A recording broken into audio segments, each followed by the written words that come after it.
സാറിൻ്റെ ഒരു പുതിയ പുസ്തകം ഇപ്പം അടുത്ത് പുറത്തിറങ്ങിയല്ലോ, ഇരിക്കിൻ തീ.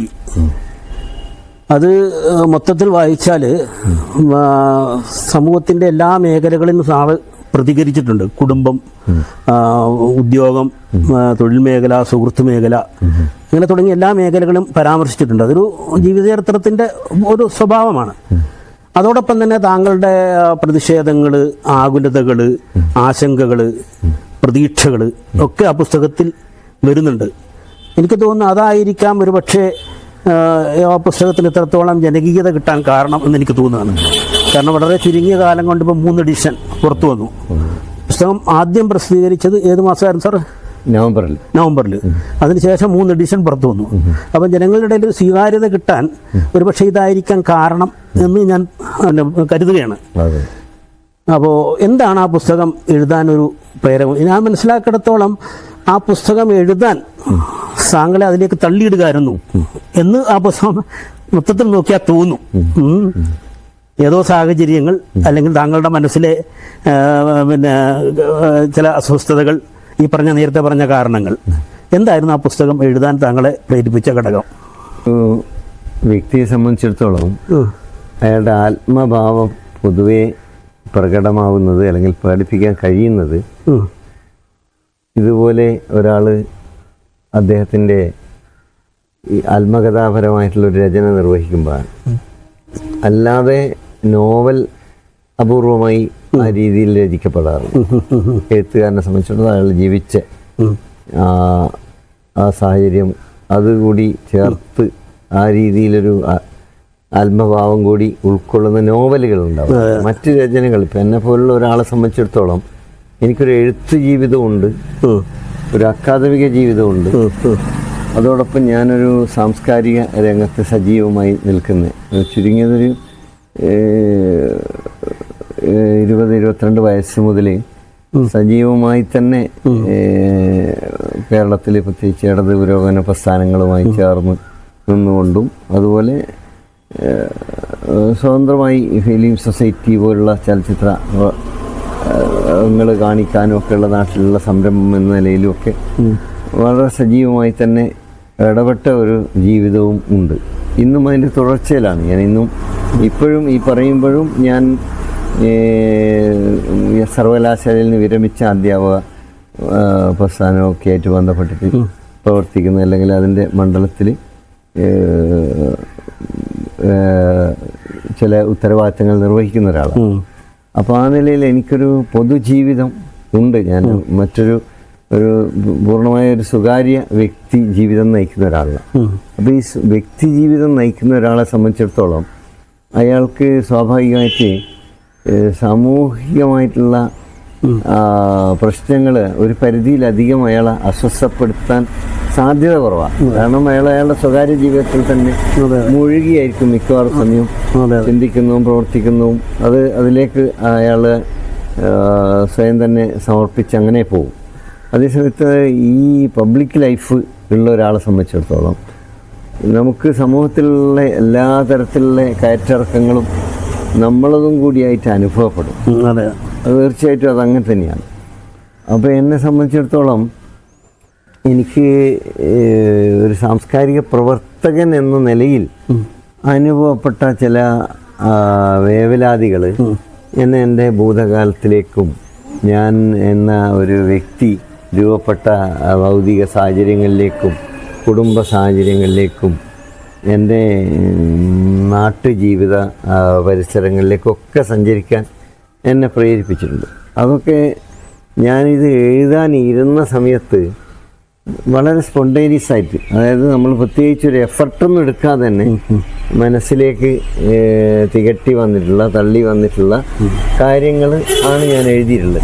അങ്ങനെ ഒരു പ്രത്യേക സ്ട്രെയിൻ എടുത്തിട്ട് എഴുതിയ ഭാഗം എന്ന് പറയുന്നത് ഇതിൽ വളരെ കുറവ് മാത്രമേ ഉള്ളൂ. അപ്പോൾ അപ്പോഴും നമ്മളെന്തെങ്കിലും പ്രത്യയശാസ്ത്രപരമായിട്ടോ അല്ലെങ്കിൽ സാമൂഹികമായിട്ടോ രാഷ്ട്രീയപരമായിട്ടോ ഒക്കെ ഉള്ളടക്കമുള്ള എന്തെങ്കിലും എഴുതി കഴിഞ്ഞാൽ അതിന് അടിയിൽ ഇപ്പം സ്വാഭാവികമായിട്ട് അതിനുള്ള വിയോജിപ്പ് എഴുതാം, അല്ലെങ്കിൽ ഈവൻ അതിനോടുള്ളൊരു പരിഹാസം എഴുതാം. പക്ഷെ അതിൽ കവിഞ്ഞ് ഈ വ്യക്തി എന്ന നിലയിൽ ഈ പേരിനെയൊക്കെ പരിഹസിച്ചിട്ടും ഒക്കെ പറയുക, അത് പറയുന്ന ആരാണ്? ചെറിയ ആളുകളല്ല, ചില്ലറക്കാരല്ല. കോളേജ് അധ്യാപകരായിട്ടുള്ള ആളുകൾ, അല്ലെങ്കിൽ യൂണിവേഴ്സിറ്റിയിൽ അധ്യാപകരായിട്ടുള്ള ആൾ, PhD ഒക്കെ ഉള്ള ആളുകൾ. അപ്പോൾ ഇവര് സ്വബോധത്തിലാണോ ചെയ്യുന്നത് എന്ന് പോലും സംശയം എന്നോട് ചിലർ പ്രകടിപ്പിച്ചിട്ടുണ്ട്. ഞാനത് ആലോചിച്ചപ്പോൾ ചില പേരുകളോട്, ചില സമുദായങ്ങളോട്, ചില സാമൂഹിക വിഭാഗങ്ങളോട്, ചില പ്രത്യേക രൂപങ്ങളോട് ഒക്കെ സമൂഹത്തിൽ നിലനിൽക്കുന്ന ഈ പരിഹാസവും പുച്ഛവും ഒക്കെ ഉണ്ടല്ലോ. അപ്പം ഞാൻ ഈ പരിഹാസങ്ങളാണ് ഒരാളെന്താക്കുന്നത്? കൂടുതൽ കൂടുതൽ രോഗികളാക്കുന്നത്. അപ്പം നമ്മൾ ഒരാളുടെ വർണ്ണം നോക്കി, മുഖത്തിൻ്റെയോ അല്ലെങ്കിൽ തലയിടിയോ അല്ലെങ്കിൽ ശരീരത്തിൻ്റെ മറ്റു ഭാഗങ്ങളുടെയോ ഷേപ്പ് നോക്കി ഇങ്ങനെ പല രീതിയിൽ പരിഹസിക്കുന്നതൊക്കെ സമൂഹത്തിൽ ഉള്ളൊരു പ്രവണതയാണ്. പണ്ട് മുതലേ ഉള്ളത്, ഇപ്പോഴുള്ള. പക്ഷെ ഇപ്പം നമ്മൾ ഈ നാഗരികത എന്നൊക്കെ പറയും, വലിയ ആധുനിക ജനാധിപത്യ ബോധമൊക്കെ പറയുന്ന കാലത്ത് പോലും ഇത്തരത്തിലുള്ള ഈ ചിന്തകൾ മനുഷ്യനെ എന്തുകൊണ്ടാണ് ഇങ്ങനെ വേട്ടയാടുന്നത്? അപ്പോൾ സ്വാഭാവികമായിട്ട് പ്രത്യേകിച്ച് ഇന്ത്യയിൽ ഈ കുറേ കാലമായി തുടരുന്ന ഈ വംശീയമായിട്ടുള്ള അധിക്ഷേപങ്ങളുടെ കാര്യങ്ങൾ കൂടി പഠിക്കുന്ന ഒരാളെന്നുള്ള നിലയിൽ അപരവൽക്കരണം എന്നുള്ള ഒരു സംഭവം അതിൽ ഞാൻ പൊതുവെ കുറച്ച് ഫോക്കസ് ചെയ്തിട്ട്, കാരണം അത് കേരളത്തിലല്ല, ലോകം മുഴുവൻ തന്നെ അതുമായി ബന്ധപ്പെട്ട ഒരുപാട് പഠനങ്ങളൊക്കെ ഈ പുതിയ കാലത്ത് വന്നിട്ടുണ്ട്. ആധുനികാനന്തരം വന്നിട്ടുള്ള ഒരു വിഭാഗം വലിയ പഠന ശേഖരങ്ങൾ തന്നെ ഈ അപരവൽക്കരണമായിട്ട് ബന്ധപ്പെട്ട പല രീതിയിലും മനുഷ്യരിങ്ങനെ അപരവൽക്കരിച്ച് മുമ്പ് സംസാരിക്കാത്ത വിഷയങ്ങൾ ഒക്കെ ഇപ്പം സംസാരിച്ചു തുടങ്ങിയിട്ടുള്ളൂ. അങ്ങനെ പല രീതിയിലും അപരവൽക്കരിക്കപ്പെടുന്ന മനുഷ്യർ, ഞാൻ സ്വാഭാവികമായിട്ട് സമൂഹത്തിൽ മെച്ചപ്പെട്ട ഉയർന്ന സ്ഥാനത്ത് ജീവിക്കുന്ന ഒരാളാണ്. കാരണം ഒരു ഗസ്റ്റഡ് ജോലിയാണല്ലോ. സർക്കാർ കോളേജിൽ ഒരു അധ്യാപകനാണ്. 10-25 വയസ്സ് മുതൽ ഞാൻ ആളുകൾക്ക് ഒപ്പും സീലും ഒക്കെ ആയി മിക്കവാറും നടക്കുന്ന ഒരാളാണ്. അപ്പം അങ്ങനെയൊക്കെ ഒരു പദവിയിൽ ഉള്ള ആളാണ്. നിരന്തരം സമൂഹത്തിൽ ഇടപെടുന്ന ആളാണ്, പ്രവർത്തിക്കുന്ന ആളാണ്. ഇങ്ങനെയൊക്കെ ആയിട്ട് പോലും ഒരാളുടെ പേര് കളിയാക്കും. അപ്പം അങ്ങനെ നോക്കുമ്പോൾ ഇങ്ങനെ ഒരു ആത്മകഥ എഴുതാൻ കഴിഞ്ഞു എന്നുള്ളതിൽ എനിക്കിപ്പോൾ വലിയ തൃപ്തിയുണ്ട്. കാരണം ഞാൻ ഒരുപാട് 10-24 പുസ്തകം എഴുതിയിട്ടുണ്ട്. ഇംഗ്ലീഷ് മലയാളം പ്രസിദ്ധീകരിച്ചാണ്. പല പുസ്തകവും 3-4 എഡിഷൻ വന്നതുണ്ട്. എൻ്റെ ആദ്യ പുസ്തകം തന്നെ 4-5 എഡിഷൻ വന്നിട്ടുണ്ട്. ടെക്സ്റ്റ് ബുക്കായിട്ടുണ്ട്. പിന്നെ അതുപോലെ പിന്നീട് വന്ന് 2-3 പുസ്തകങ്ങൾ, കുറേ അധികം എഡിഷൻസ്. അപ്പോൾ അങ്ങനെ നോക്കിക്കഴിഞ്ഞാൽ പല പുസ്തകങ്ങളും നേരത്തെ എഴുതിയിട്ടുണ്ട്. പക്ഷെ അതിനേക്കാളൊക്കെ എനിക്ക് ഈ പുസ്തകം നൽകുന്ന ഒരു ഇത് പ്രത്യേകിച്ച് ഈ ജീവിത സാഹചര്യത്തിൽ അത് സത്യത്തിൽ അത് ആനന്ദം തന്നെയാണ്. കാരണം ഞാൻ എന്നെ തന്നെ തുറന്നു വെച്ചു. അപ്പോൾ നമ്മൾ പ്രത്യേകിച്ച് ഒരു ജീവിത സാഹചര്യത്തിൽ ഒരാളെ സംബന്ധിച്ചിടത്തോളം സ്വാഭാവികമായിട്ടും അയാളുടെ ജീവിതം പിന്നെ വളരെയധികം മുന്നോട്ട് നടക്കാനില്ല എന്നൊരു തോന്നലും കൂടി വരുമ്പോഴാണല്ലോ ആത്മകഥ എഴുതുന്നത്. പിന്നെ സാറിൻ്റെ ജീവിതത്തിലെ ചില അനുഭവങ്ങൾ, അതിനകത്ത് ഒന്നല്ല എല്ലാ അനുഭവങ്ങളും തന്നെയാണ്. അതിൽ സാറിപ്പം നേരത്തെ പറഞ്ഞ സ്വത്വം, അത് മതവുമായി കൂട്ടിക്കലർത്തിയിട്ടുള്ള ഒരു സ്വത്വം ആരോപിക്കപ്പെടുകയും എന്നിട്ട് അതിൻ്റെ പേരിൽ സാറിനെ ഒരു മാർജിനലൈസ് ചെയ്യാൻ വേണ്ടി ശ്രമം നടത്തി 2 ആളുകൾ, സുനിൽ പി ഇളയടവും അതുപോലെ പി രാജീവും എന്നൊരു പരാമർശം കൂടി കണ്ടു. അതുപോലെ തന്നെയാണ് സ്കൂളിൽ കോളേജിൽ പഠിപ്പിക്കുന്ന കാലത്ത്, അതായത് ആർട്സ് കോളേജിൽ താങ്കളുടെ പിന്നെ എന്താ പറയുക ഫിലോസഫിയുമായി ബന്ധപ്പെട്ട ഡിപ്പാർട്ട്മെൻറ്റിൻ്റെ ചുമതല ചില സമയത്ത് ഏറ്റെടുക്കേണ്ടി വന്നു. ആ സമയത്തും ചില ആളുകൾ ആക്ഷേപിച്ചു ഈ പറഞ്ഞ സ്വത്വം ഉപയോഗിച്ച്, അതും മതസ്വത്വം ഉപയോഗിച്ചുകൊണ്ട് എന്ന് പറയുന്നത്. അതൊരു വലിയ ദുരനുഭവമായിട്ട് വലിയൊരു വേദനയായിട്ട് താങ്കൾ പറയുന്നുണ്ട്. അതിനെക്കുറിച്ച് താങ്കൾ എന്താണ് അതിനെക്കുറിച്ചൊന്ന് എന്താണ് അതാണ് സംഭവിച്ചത്? അല്ല, അത് നമ്മളെ നാട്ടിൽ ദീർഘകാലമായി നിലനിൽക്കുന്ന ഒരു പ്രവണതയാണ്. പ്രത്യേകിച്ച് എനിക്ക് തോന്നുന്നു 90-കൾക്ക് ശേഷം അത് കേരളത്തിനെ സംബന്ധിച്ചിടത്തോളം അത് കുറേ കൂടി രൂക്ഷമായത്. അത് ഒരു രാഷ്ട്രീയ പ്രയോഗം എന്നുള്ളതിലും കൂടി വന്നതുകൊണ്ട് കൂടിയായിരിക്കാം. ഈ അപരവൽക്കരണം എന്നുള്ളത് സമൂഹത്തിന്റെ ചിന്തയുടെ ഒരു ഭാഗമായി ഇങ്ങനെ ഡെവലപ്പ് ചെയ്യാണല്ലോ. അപ്പോൾ ഈ മുഖ്യധാര പരിപോഷിപ്പിക്കുന്ന ഒരു പൗരസങ്കല്പവും അതിന് പുറത്തു നിൽക്കുന്ന അപരരും എന്നുള്ള ഒരു ധാരണ നേരത്തെ, അതുകൊണ്ടാണ് ഞാൻ ഈ കഴിഞ്ഞ ദിവസമുള്ള മറ്റൊരു അഭിമുഖത്തിൽ പറഞ്ഞൊരു സംഭവമുണ്ട്, ഈ ദേശീയ മുസ്ലിം എന്നൊക്കെ പറഞ്ഞു. അപ്പൊ അങ്ങനെ ദേശീയ ഹിന്ദു എന്ന് പറയുന്നില്ല അങ്ങനെ. അപ്പൊ ഈ മുസ്ലിം എന്നുള്ളത് അയാള് മതപരമായി ജീവിക്കുന്നോ ഇല്ലയോ എന്നുള്ള വിഷയമല്ല. അതെ അതെ മുസ്ലിം ആണോ എന്ന് അതുപോലും ഒരു അന്വേഷണ വിഷയമാകുന്ന രീതിയിലേക്ക് അതിനെക്കുറിച്ച് സംസാരിക്കുന്ന ഒരു അവസ്ഥ. അതെ. അപ്പം ഞാനിപ്പോൾ ഏറ്റവും ഒടുവിലുള്ള ഒരു അനുഭവം പറഞ്ഞു കഴിഞ്ഞാൽ എന്നോട് വളരെ സ്നേഹബന്ധമുള്ള, ഞാൻ ഈ പുസ്തകത്തിൽ പരാമർശിച്ചിട്ടുണ്ട് അയാളുടെ ആ കാര്യം. അപ്പം ഒരു ചരിത്ര പണ്ഡിതനായിട്ടുള്ള ഡോക്ടർ കെ എൻ കുറുപ്പ് പിന്നെ മുസ്ലിം ദാർശനികനായിട്ടുള്ള പോക്കറും എന്ന് പറഞ്ഞ് കെയ്യനെ കുറിച്ച് പറയുമ്പോഴുള്ള സന്ദർഭത്തിലാണ് എന്നോട് സ്നേഹമാണ്, അതുപോലെ അയാൾ എന്നെ പറ്റി നല്ലതാണ് പറഞ്ഞത്. അപ്പം തന്നെ ഒരാൾ പ്രതികരിച്ചു. ഈ ദേശാമനിയിൽ പ്രവർത്തിക്കുന്ന സജിത്ത് ഇത് എന്താ ഇങ്ങനെ മുസ്ലിം എന്ന് പറഞ്ഞു.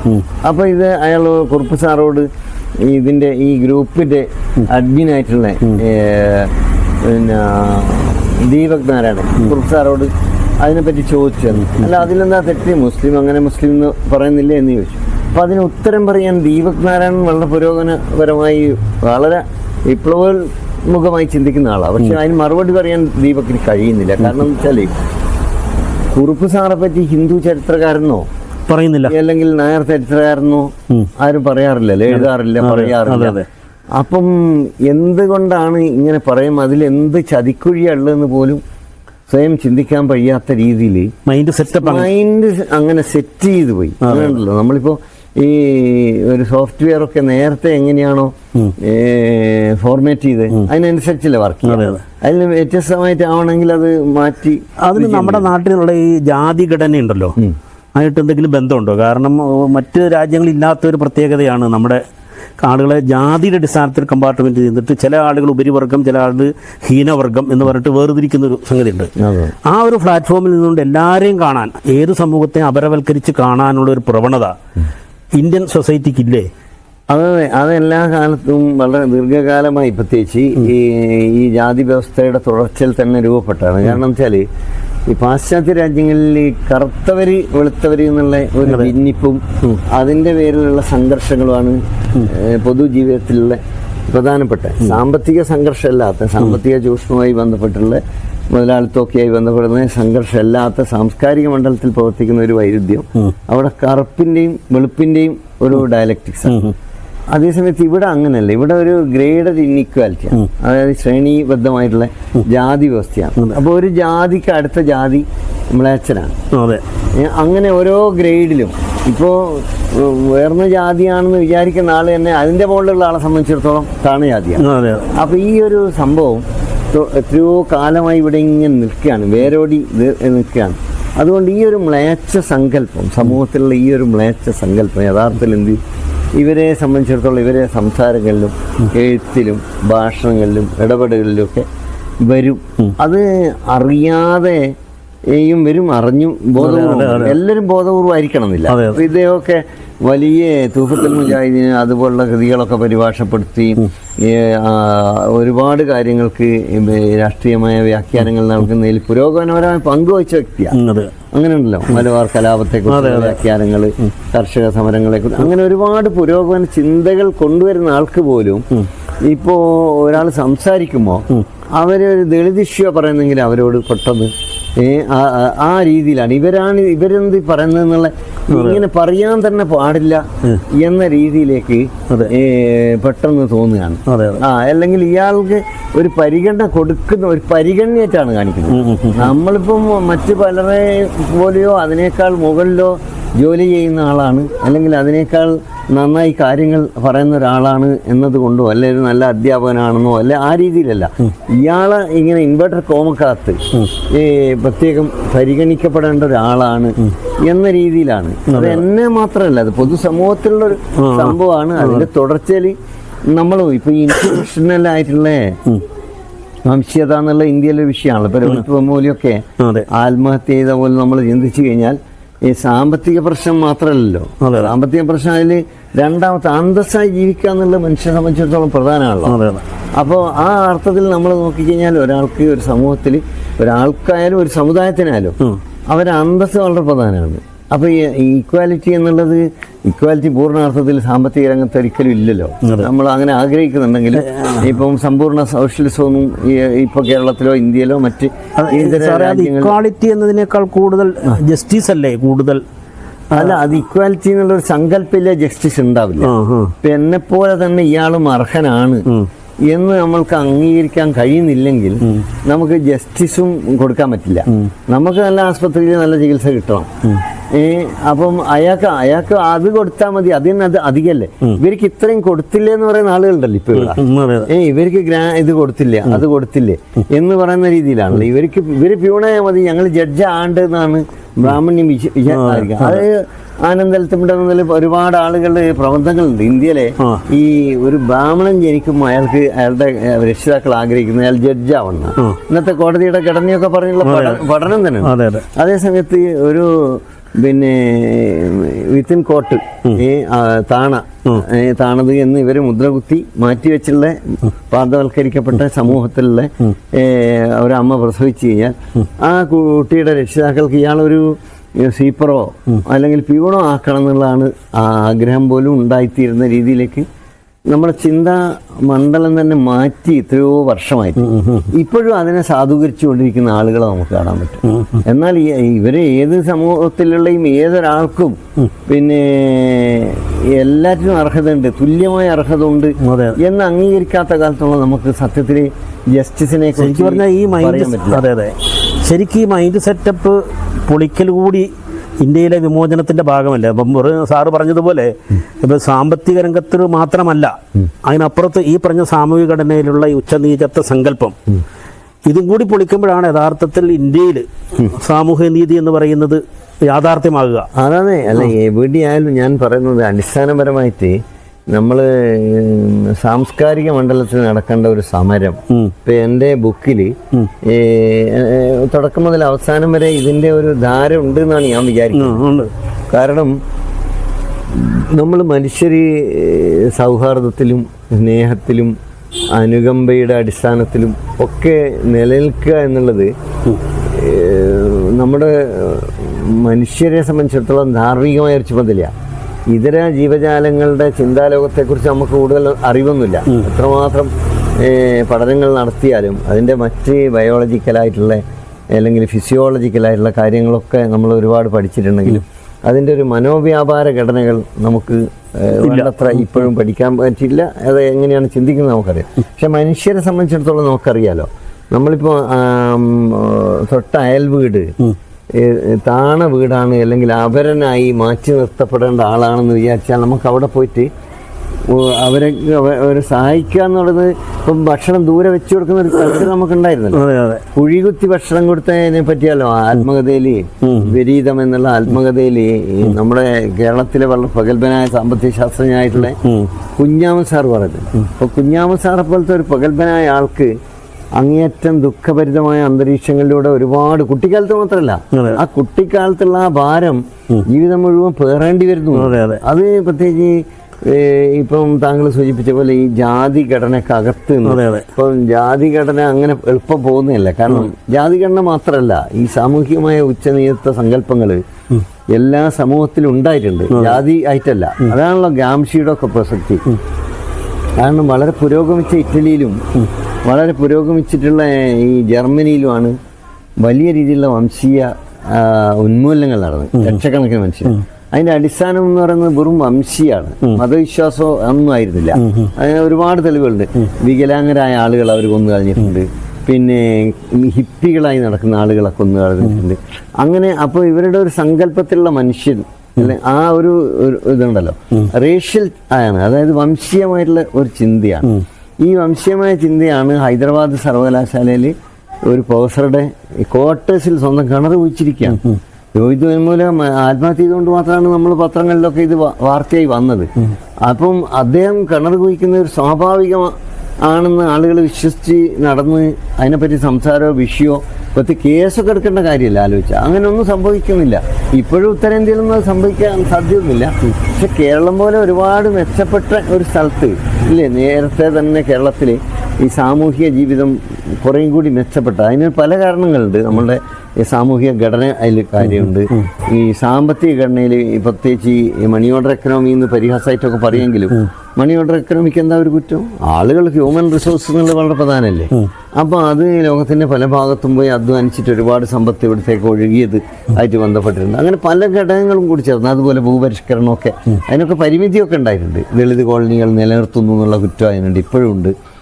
എങ്ങനെയോ നിലനിന്നു എന്നുള്ളത് തന്നെ തെറ്റാണ്. നമ്മളുടെ ഒരു ഈ ചിന്തയിലുള്ള ഈ അവികസിതമായിട്ടുള്ള ഈ ആസൂത്രണങ്ങൾ അതിലൊക്കെ പ്രവർത്തിച്ചിട്ടുണ്ട്.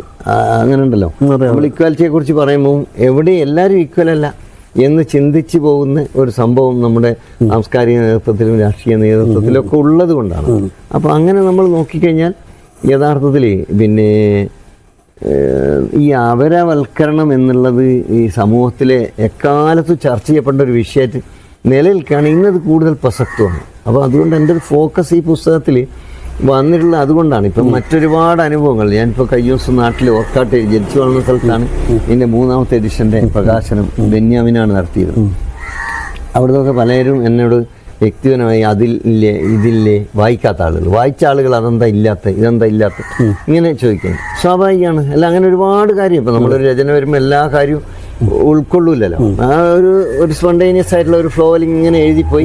അതിനൊരു ത്രെഡ് ഉണ്ട്. പക്ഷേ ആ ത്രെഡ് ഞാൻ വിചാരിക്കുന്ന ഈ സാമൂഹിക അസമത്വത്തിൻ്റെയും സാംസ്കാരികമായിട്ടുള്ള ഈ അപരവൽക്കരണത്തിൻ്റെയും യുക്തിയെ മറികടക്കാനുള്ള എൻ്റെ അനുഭവത്തിൻ്റെ വെളിച്ചത്തിലുള്ള ഒരു പ്രകാശനമാണ്. അതുകൊണ്ടാണ് നിങ്ങളിപ്പം പറഞ്ഞിട്ടുള്ള ഈ സ്വത്വ വിവാദം അതിൽ കൊണ്ടുവരേണ്ടി വന്നത്. അല്ലെങ്കിൽ കൊണ്ടുവരില്ല. കാരണം ഈ വെണ്ണുംകുളയിൽ വന്ന് ഇൻസ്പെക്ഷൻ വന്ന ഉദ്യോഗസ്ഥൻ നല്ല ഉയർന്ന ചിന്തയും ബോധ്യവും ഒക്കെ ഉള്ള ആളാണ്. എനിക്ക് അറിയുന്ന ആളാണ്. അന്നറിയില്ല. കാരണം അന്ന് ഞാൻ വളരെ ചെറിയ നേരത്തെ തന്നെ, ഇന്നൊന്നും ഇപ്പോൾ 20 വയസ്സിലൊന്നും ആർക്കും കോളേജ് അധ്യാപനം പറ്റില്ലല്ലോ. അന്ന് PSC മുഖേന പെട്ടെന്ന് തന്നെ ജോലി കിട്ടി. അങ്ങനെ വന്നു. അപ്പം ഇയാളെ ദൃഷ്ടിയിൽ അന്ന് എനിക്ക് താടിയും ഇതൊന്നും ഇല്ല, മുടിയൊക്കെ കുറച്ച് നീട്ടിയിട്ടുമാണ്. അങ്ങനെ ഉണ്ടല്ലോ രൂപമൊക്കെ. അപ്പോൾ ഒരു മുസ്ലിം പയ്യൻ എന്ന രീതിയിലാണ് അദ്ദേഹം എന്നോട് പറഞ്ഞതല്ല, ഡോക്ടർ PV ഉണ്ണികൃഷ്ണനോട് പറഞ്ഞ കാര്യം. ഡോക്ടർ PV ഉണ്ണികൃഷ്ണൻ ഇപ്പം ജീവിച്ചിരിക്കുന്ന ആളാണ്, കോഴിക്കോട് ടൗണിൽ. എന്നോട് പറഞ്ഞൊരു സംഭവമാണ്. അപ്പോൾ അതുപോലെ തന്നെയാണ് ഇതിലുള്ള ഈ പിന്നീട് വന്നിട്ടുള്ള ഈ ചാപ്പകുത്തൽ. മുസ്ലിം എന്ന് പറയുന്ന വലിയൊരു കുറ്റായിട്ടൊന്നും കാണേണ്ടിയൊന്നുമില്ല. പക്ഷെ ഒരു മുസ്ലിം പയ്യൻ എന്ന് പറയുന്ന പോലെ അപ്പുറത്തെ ഡിപ്പാർട്ട്മെന്റിൽ എന്നേക്കാൾ പ്രായം കുറഞ്ഞ് അശോക് മാഷെ പറ്റി അയാൾ പറയില്ലല്ലോ. ഒരു ഹിന്ദു പയ്യനായിരുന്നു വന്നത്. അയാൾക്ക് ഈ കാര്യമൊന്നും ഇങ്ങനെ അറിയില്ലെന്നോ അറിയുന്നോ എന്ത് പറഞ്ഞാലും ആ ഒരു വിശേഷണമാണല്ലോ അവിടുത്തെ വളരെ പ്രധാനപ്പെട്ട ഒരു സംഭവം. പക്ഷെ ഇന്ന് ലോകാടിസ്ഥാനത്തിൽ എല്ലായിടത്തും ഈ പറഞ്ഞൊരു വംശീയതയിൽ അധിഷ്ഠിതമായ ഒരു കാഴ്ചപ്പാട് പലയിടത്തും വളർന്നു വരുന്നുണ്ടല്ലോ. അപ്പോൾ ഈ സാറ് പറഞ്ഞ വെസ്റ്റേൺ കൺട്രീസിൽ ഇപ്പോൾ അടുത്ത കാലത്ത് പാശ്ചാത്യ നാടുകളിൽ അധികാരത്തിൽ വന്ന പല പാർട്ടികളും വംശീയതയിൽ വിശ്വസിക്കുന്ന, അതിനെ പ്രൊമോട്ട് ചെയ്യുന്ന പാർട്ടികളാണ്. ഇന്ത്യയിലും അങ്ങനെ തന്നെയാണ്.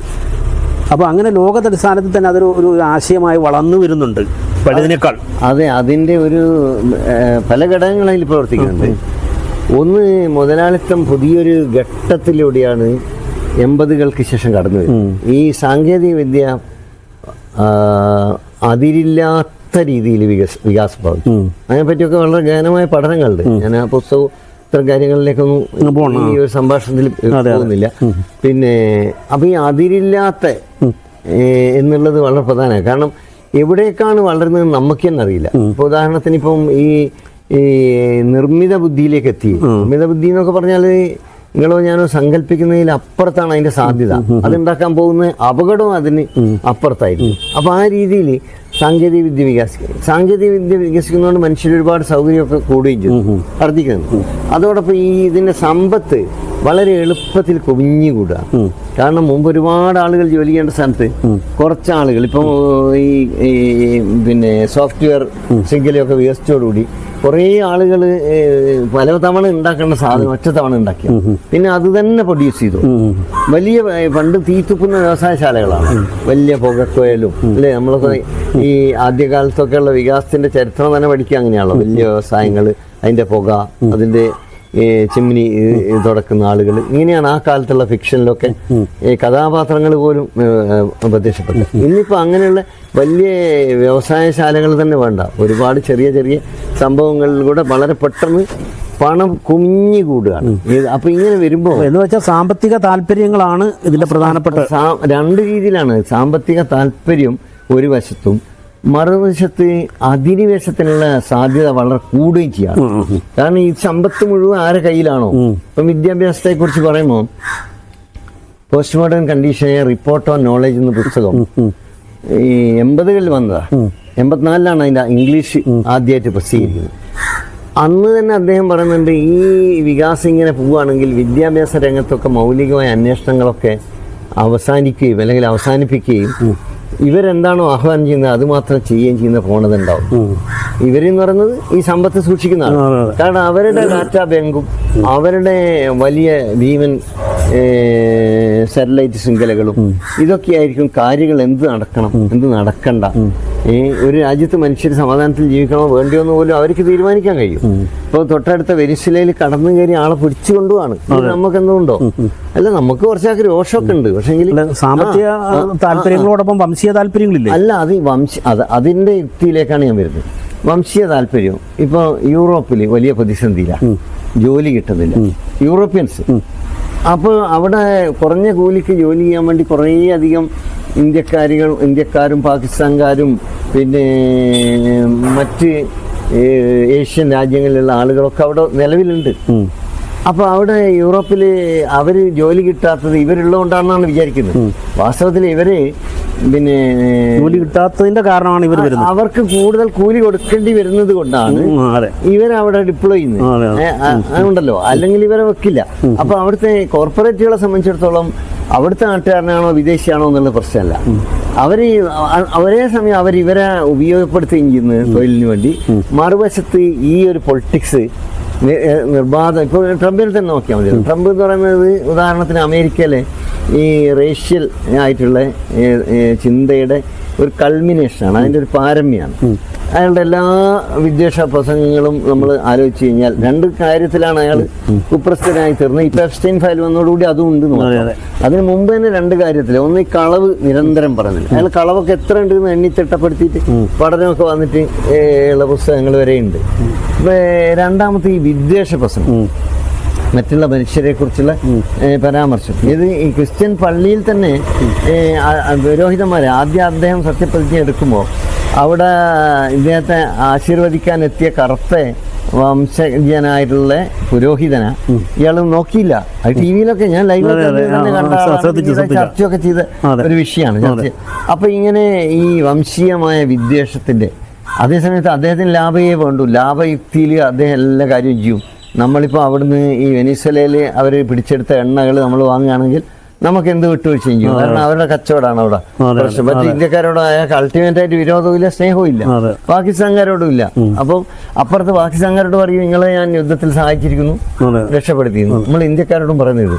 അപ്പൊ ഈ ഒരു ഡയലക്റ്റിക്സ് ഒക്കെ യഥാർത്ഥത്തിൽ വർക്ക് ചെയ്യുന്നത് മനുഷ്യരെ വേഗം ഭിന്നിപ്പിക്കാൻ കഴിയുന്നുകൊണ്ടാണ്. ഭിന്നിപ്പിക്കാൻ കഴിയുന്നത് എന്തുകൊണ്ടാണ്? അവർക്ക് തൊഴിലാണ് വേണ്ടത്, ആ തൊഴിലവസരം ഇല്ല. അവർക്ക് കൂലിയാണ് വേണ്ടത്, അതില്ല. അവരുടെ ഭക്ഷണം പോലും അമേരിക്ക പോലെ ഇത്രയും വികസിത മുതലാളിത്ത രാജ്യത്ത് ഈ ഫുഡിന്റെ കിറ്റ് കൊടുത്തു എന്ന് പറഞ്ഞാൽ അപ്പോൾ ഇതെല്ലാം സാധാരണക്കാർക്ക് എത്ര അറിയാമെന്നറിയില്ല. പക്ഷെ ഇതൊക്കെ നമ്മൾ പഠിച്ചു കഴിഞ്ഞാൽ മാത്രമല്ല, ഇയാള് ഭക്ഷണം ഉണ്ടാക്കുന്ന ഫോട്ടോ വരെ ഇയാൾ തന്നെ കയറി നിന്നിട്ട് ഹോട്ടലിലൊക്കെ വർക്ക് ചെയ്യുന്ന ഫോട്ടോസൊക്കെ അന്ന് പ്രചരിച്ചല്ലോ സോഷ്യൽ മീഡിയയിൽ. അപ്പം ഭക്ഷണം എന്നുള്ളത് പ്രധാനം തന്നെയാണ്. പക്ഷെ അതോടൊപ്പം മനുഷ്യന്റെ അന്തസ്സും. മനുഷ്യര് ഇപ്പം നിങ്ങൾക്ക് ഒരുപാട് ഭക്ഷണമൊക്കെ അന്ന് നല്ല സൽക്കാരമൊക്കെ നടത്തി അവസാനം ഞാൻ നിങ്ങളെ അന്തസ്സിനെ നിങ്ങളെ വ്യക്തിത്വത്തെ ഇടിച്ചു താഴ്ത്തുന്ന ഒരു വാക്ക് പറഞ്ഞാൽ അതോടുകൂടി നിങ്ങൾക്ക് ആ ഭക്ഷണം മുഴുവൻ ശരീരത്തിലെ രക്തത്തിന്റെ ഭാഗമാവുകയല്ല ചെയ്യുക, ഛർദ്ദിച്ച് പുറത്തു പോയി അല്ലേ? സ്വാഭാവികമായിട്ട് അങ്ങനെയല്ലേ. മനുഷ്യൻ എന്ന് പറയുന്നത് വേറിട്ടൊരു ജീവജാലമാണ്, ഒരു ജന്തുവാണ്. അപ്പോൾ മനുഷ്യന് വൈകാരികമായിട്ടുള്ളൊരു ജീവിതമുണ്ട്, ദൈക്ഷണികമായൊരു ജീവിതമുണ്ട്, ശാരീരികമായൊരു ജീവിതമുണ്ട്. ഇതൊക്കെ കൂടി ഇങ്ങനെ ഈ നമുക്ക് ബഹുസ്വരമായിട്ട് കാര്യങ്ങൾ കാണാനും ചിന്തിക്കാനും കഴിയണം. അതെ, ആ ഒരു കാഴ്ചപ്പാട് വളർത്തിയെടുത്തെങ്കിൽ മാത്രമേ വളർത്തിയെടുക്കാനൊക്കെ കഴിയുന്നു. ഇതിനേക്കാൾ മോശമായി വഴി നടക്കാൻ പറ്റാത്ത കേരളത്തിലാണല്ലോ വില്ല് വണ്ടിയായിട്ട് അയ്യങ്കാളി സഞ്ചയം. ആലോചിച്ച് നോക്കി കഴിഞ്ഞാൽ മാറി മറക്കാൻ പറ്റാത്ത കാലത്താണല്ലോ ഈ മാറി മറക്കൽ സമരം നടന്നത് അല്ലേ? ഈ മലബാറിൽ കുറച്ചുകൂടി ഭേദപ്പെട്ട സാഹചര്യങ്ങൾ ഉണ്ടായിരുന്നു. അതിന് പല കാരണങ്ങളുണ്ട്. നേരത്തെ യൂറോപ്യൻ സാന്നിധ്യം ഉണ്ടായി. യൂറോപ്യൻ പിന്നെ അതുപോലെ തന്നെ അവരുടെ ഈ എസ്റ്റേറ്റുകളിലൊക്കെ അവർ കൂലി കൊടുക്കാൻ പണമുണ്ടല്ലോ. അതുപോലെ ഈ ടിപ്പുവിന്റെ ഭരണവും അതുമായി ബന്ധപ്പെട്ടുള്ള പരിഷ്കരണങ്ങൾ, ഭൂപരിഷ്കരണങ്ങൾ, കൂലി കൊടുക്കുന്നത്, ഇങ്ങനെ ഇതെല്ലാം പഠനങ്ങൾ വന്നിട്ടുള്ളതാണ്. ഒരുപാട് ചരിത്ര പുസ്തകങ്ങൾ ചെയ്യപ്പെട്ട റോഡും പാലവും ഒക്കെ വരുമ്പോൾ എന്താണ് മനുഷ്യർ കൂടുതൽ ബന്ധപ്പെടും. അതെ അതെ. പാലം വരുമ്പോൾ നാട്ടിൻ്റെ കുളിർമ നഷ്ടപ്പെട്ടുവല്ല ചെയ്യുന്നത്. മനുഷ്യർ കൂടുതൽ ഇടപഴകുകയും പഴയ സംഗീത ഗ്രാമ സങ്കല്പത്തിൽ നിന്ന് കൂടുതൽ വിശാലമായ ഇടത്തിലേക്ക് വികസിക്കുകയാണില്ല. അപ്പോൾ അങ്ങനെയൊക്കെ വന്നിട്ടുള്ള മലബാറിലുള്ള മാറ്റം ഇതൊക്കെ നമ്മൾ ചരിത്രപരമായി പഠിച്ചു കഴിഞ്ഞാൽ നമുക്കിപ്പോഴും പ്രതീക്ഷ നഷ്ടപ്പെടേണ്ട ആവശ്യമില്ല. കാരണം ഇതിനേക്കാൾ അങ്ങേറ്റം കുടുസായ ഒരു സ്ഥലത്താണ് നമ്മൾ ഇത്രയെങ്കിലും എത്തിയത്. അതിനെ വീണ്ടും കുടുസാക്കാനുള്ള ശ്രമം നടക്കും. ചരിത്രത്തിൽ പലപ്പോഴും നടന്നിട്ട് ഇപ്പോഴും നടക്കാൻ. പക്ഷെ അതിനെതിരായിട്ടുള്ള പലതരത്തിലുള്ള ഫൈറ്റുകളിൽ ഒരു ഫൈറ്റാണ് എൻ്റെ ആത്മകഥ എന്നാണ് എനിക്ക് തോന്നുന്നത്. കാരണം ഒരു സമരോത്സുകമായ ഇടപെടലായിട്ടാണ് എനിക്ക് സ്വയം തോന്നുന്നത്. അത് വായിക്കപ്പെടുന്നതിൽ സന്തോഷമുണ്ട്. അതിനെക്കുറിച്ച് സംസാരിക്കാൻ നിങ്ങൾ ഇതുപോലൊരു അവസരം ഉണ്ടാക്കിയതിലും സന്തോഷമുണ്ട്. ഓക്കെ, സന്തോഷം. ശരി.